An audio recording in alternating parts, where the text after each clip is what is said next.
I think it's true. Salesforce.com is another great example, and an app exchange that they built around there and building a community ecosystem. And I think that has there are symptoms of that kind of ecosystem that are very much tied to the new methods of communication, right? The ease with which communications are looking more and more like spider webs and less like funnels. Mm-hmm. And I think some of those ecosystems that are building up, around CRM systems, are another great example of how some of the stuff is coming together. I've actually one of the interesting issues with kind of the proliferation of all of these communications technologies or communication methods as opposed to technologies. Is that for both for individuals, whether it's a business, thinking about it from a business perspective or a personal perspective, managing these communications is getting to be more and more of a challenge. And so I'm seeing some specific innovations around technologies or methods that are being developed just to manage with some both businesses and personal communications portfolios, because that's what it's becoming right now. How many windows do you open in the morning? How many email accounts do you have? How many social networks, whether it's personal or whether it just happens to be LinkedIn or whatever professional or tag, that you happen to be looking at. And how do you manage the flow of those communications? And God forbid you happen to be following a bunch of people on Twitter, because then you're going to have even more. And so I've actually seen a lot of innovations, been working with some companies that are developing technologies to help individuals deal with the spider web effect of communications that we're seeing. Also seeing a lot, and again, I think it related both to funding innovations as well as technology innovations around some of this cloudish stuff. More and more folks taking advantage of software as a service or on-demand software to lower the capital requirements required to deliver interesting, innovative ideas to the market, and being able to in a very simple sense do a giant timeshare of these computing resources, but in a very global nature. Absolutely. I remember being in a sales situation 5 years ago, trying to overcome this software as a service. You mean I'm going to buy software from you, it's going to be outside of my firewall, and I'm going to give you my data to manage. And in the last 5 years, that's just shifted totally. That's not an issue anymore. That's a big business model change. How do you charge for that? What are the requirements then are for the providers of those services? It totally changed. I mean, I think in the 5 years that from that conversation, it was with a local company here up in Alpharetta that recently was sold off, selling them a software solution that was outside their firewall. And literally they were like, no, we have to have an install. So we were seriously contemplating packaging up the software and trying to make it an installed software. We were seriously considering that. And we had already shifted past that. So, well, maybe we have to still sell like we used to sell in the enterprise software days. That's changed. Well, and it's interesting because it makes companies that much more reliant on the telecommunications infrastructure, because exactly. it's no longer sitting in your building. So suddenly your telecommunications infrastructure with the outside world goes down, and you have no tools. Right. And so everything the world is connected via these important threads. It's changed the model for software companies as well. Yeah. I mean, when's the last time you bought a piece of packaged software? Business models change. So those are sort of the innovation things that are happening, sort of business process and business model-wise.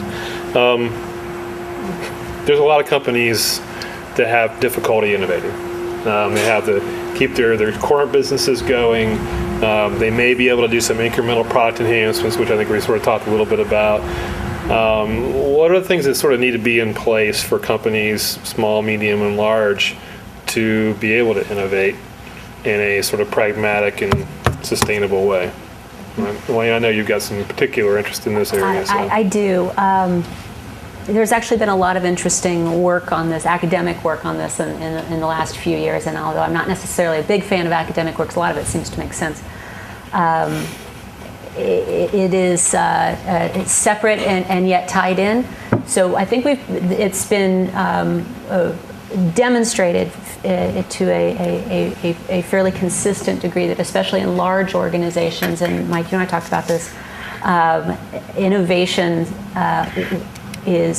works best when it is done in a fairly separate manner, when it's incubated fairly separately, because the cultures, especially in large companies, become so strong that it's very difficult for innovations to grow within a larger structure. So I think the larger your company gets, the more need you have to really pull off innovation into a separate entity to be able to incubate it and make it develop and grow well. And that's been kind of known for the last, I don't know, in academic circles for the last probably 10 years. And has been proven in various contexts. What's newer in terms of the academic models is how important it is to then make sure that those independent entities are tied back into the larger organization in some really significant ways. Because what we saw is a lot of companies that set up these little incubator units and put them in a building in Alpharetta instead of their headquarters in Buckhead or whatever, and it became those kind of weird guys up there, and they shot out all these ideas and nobody really ever accepted them. And so tying those things in, whether it's through some fairly simple and some fairly complex methods, whether it's rotating executives, rotating employees, to make sure that the culture and the acceptance of the ideas and the methods that are being used for developing that innovation are brought back into the organization, or some more fairly sophisticated techniques of vetting the ideas that come up through those organizations and getting them back into the mainstream of the culture and getting them introduced and properly funded and resources allocated to them. Has become particularly important. So this isn't like a lot of people laying around on their floor looking up in a room saying, "What's we're ideating?" There's more to it. It's interesting because a lot of us there's this mistake. I love this culture of innovation stuff that's going on right now, and it's been used so much that it's starting to sound like this week's HR flavor of the month thing to do. In the culture of innovation is the idea that you need to bring innovation in as a regular business process, as opposed to something you do twice a year at your offsite. Part of your ecosystem, if you will. Part of your ecosystem, absolutely. And this idea, it's very important from a conceptual point of view, because when if you've ever done this, right, you go off to the offsite and you come up with all these great ideas, and then you come back and you wonder why the ideas die. Well, because it's not part of anybody's job to get that stuff done. Mm-hmm. And because there was probably at the end of that offsite, any allocation of resources to make sure that people actually had time and money and personnel to do the things that you came back with. Or if you did, it was very difficult to get that back in the culture. We always refer to that as this snake swallowing the rat, right? It just becomes too big of a thing, and it ends up getting and there's not too many of them you can swallow at once. So that's good. The idea of making innovation, the cultivation of innovation, part of your culture is something that is not only a cool thing to do that makes you a good place to work, but it's very practical from a financial perspective, because there's no point in spending time, money, and resources going out and developing these ideas, which then just get dropped on the floor. You may as well have not done the off-site in the first place. You're not getting the benefits from them.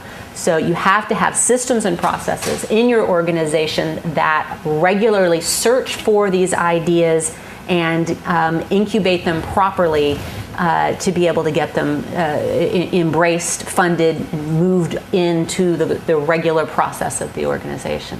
Into your core businesses. So extreme generalization coming. There's my disclaimer.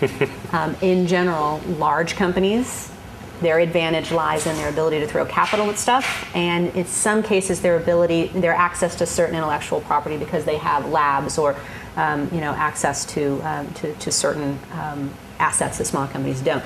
In general, smaller company assets have to do with agility and your closeness to your customer. So if you are focusing on your advantages, you're closest to your customer and your ability to change business models or mutate your business models quickly, then you're going to be taking advantage of your size in ways that your larger competitors can't. So, I mean, that's kind of the overgeneralized answer to that question. I know we're all hungry, and there's stuff waiting outside. Are there any other questions? If not, I'd like to thank the panelists and very good job. Thank you again, Mike, for hosting us here at your awesome facility. It's been our pleasure. Thank you. And thank you very much for attending tonight. Please be safe on your way home. I can tell that it's going to be a long ride. So.